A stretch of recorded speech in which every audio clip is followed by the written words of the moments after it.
Siya si Pang Mao, 21 years old at kilala sa online game sa pangalang Fat Cat.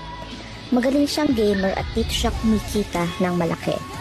Kamakailan lang, April 11, 2024, ay tumalon siya sa isang ilog sa China dahil sa sobrang pag-ibig sa isang babaeng 28 years old na kinilalang si Tan Su na naka-LDR niya ng mahigit 2 taon.